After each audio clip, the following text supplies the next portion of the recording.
All right. That's the time we've been waiting for. That's the time we're gonna use to put the 2JZ together.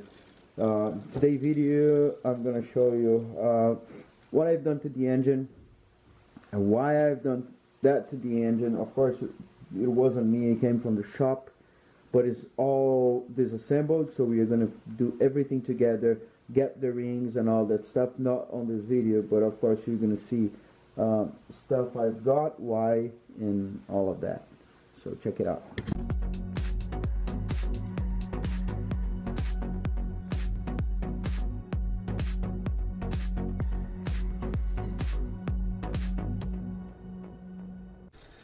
First thing I need to do to this, the engine block, which is that one in the bag, I didn't lift that yet and put it in there because it's going to be myself, and I'm not going to use the cherry picker. I'm going to do my arms. So the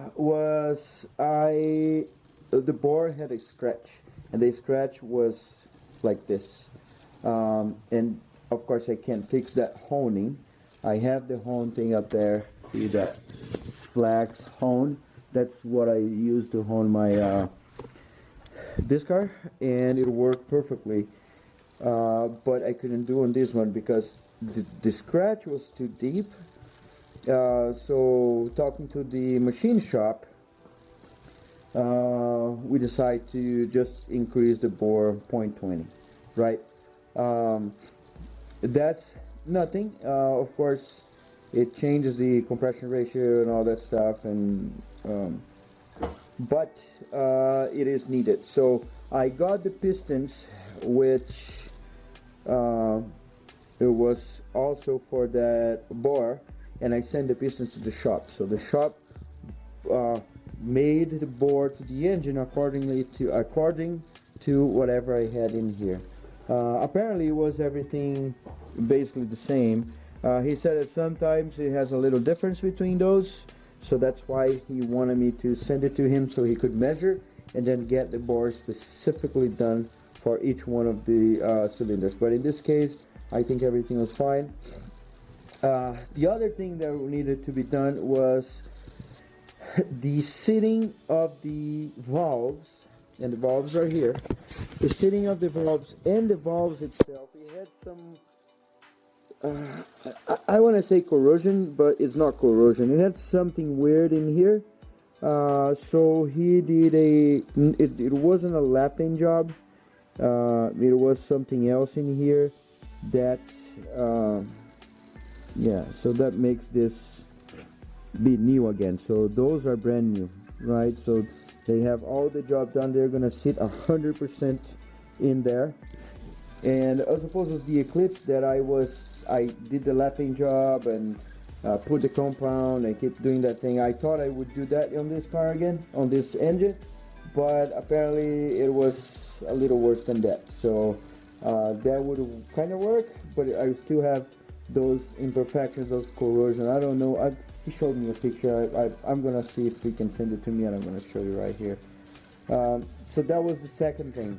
Another thing that I'm not quite sure if we would need, but I ended up asking him to do it. It is to hone the line for the crankshaft, because I got ARP studs. So if you wonder what they are, is 2035405. I'm gonna leave those on the description. I'm gonna put a link on the description of everything I have, and they tight so much more. And I know it's stupid to think, because that's a thick metal. You don't think that's gonna deform or do anything. This engine here, I would use the OEM bolts. It would, and then tight everything. Crankshaft would turn by hand. I put the ARPs, crankshaft wouldn't. So he needed to put the caps in there. This is not quite a cap, it's like a whole grill, but anyway, put the caps in there and line hone line factory. So now my crankshaft is going to spin properly with the new ARP. So I also put ARPs on the main studs. Yeah, so, and of course washing and cleaning.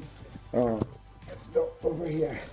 So you see here is the bottom griddle, I guess. The oil pan still with the gasket and all that stuff out there. Where are you? Here. I didn't mess with that yet.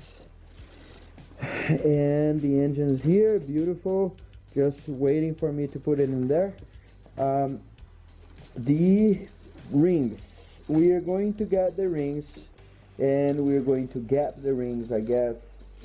It could be one of the first things, we could do that. And also I gotta wait, I'm waiting on the connecting rods that I just bought. I got mainly connecting rods, and also the King XP bearings. So the bearings that were in the engine, for some reason, they do not look bad at all. I don't understand that. So those were the ones that were on the main side, the bottom part, and these other ones, they still have the coating. I don't know if you can see that. So there's like a gray coating. The coating is all there. So anyway, I have no idea. If you've been watching my videos, you know that I made a mistake that a bunch of other people make. I broke this first cap here, and unfortunately nobody sells that. So they sell anything else. They sell this here, they sell this here, but not that. So I gotta buy a new head.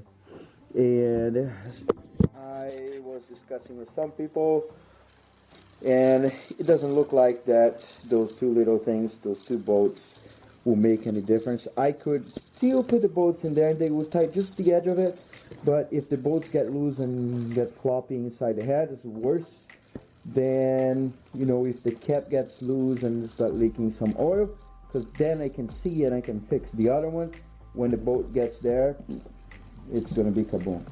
There are a bunch of parts that I won't need. I end up getting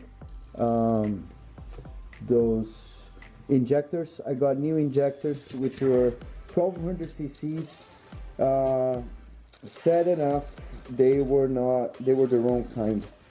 If you have a 2JZ GE, not the GTE, and you want to use new injectors, you might consider measuring the top and the bottom, which is the in and out of the injector, or even getting some adapters, because the injectors do not fit the intake.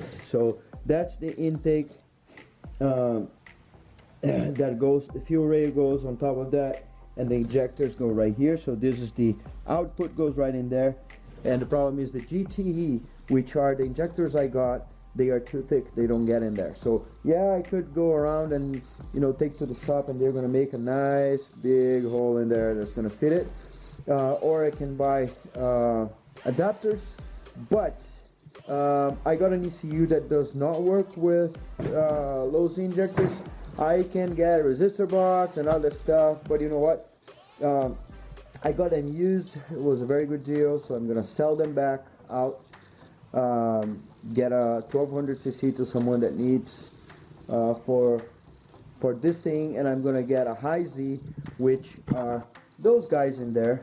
And I also had a video showing how to measure if it's a high Z or a low Z, so you know how it is. Usually low Z is chubby and high Z is skinny, but not all the times, because sometimes I've seen high Z's being chubby too. So I mean, you can't tell just for looking at it, just by looking at it, just to look at it. Anyway, so if you are new to the channel, consider subscribing. This is the 2JZ that I'm building. I am not an engine builder, I'm a software engineer, and I've been involved in this kind of stuff, not building, but into cars since I was very young, and I got crazy about those after Fast and Furious. So, you know, cheesy enough, I end up having a Mitsubishi Eclipse, and now I have a 2JZ that goes on my BMW. So that's gonna be a freaking cool conversion. I never thought I could put a engine of something into something else, but yes, I'm doing this. So yeah.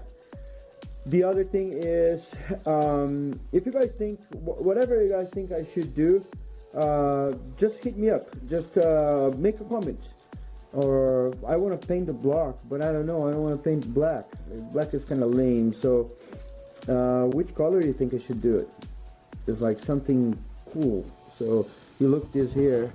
It's like which color the block would look cool in here, right? Rusty? No, that was nice. Shouldn't be rusty. But anyway, make a little comment in there. Don't forget to hit the like button.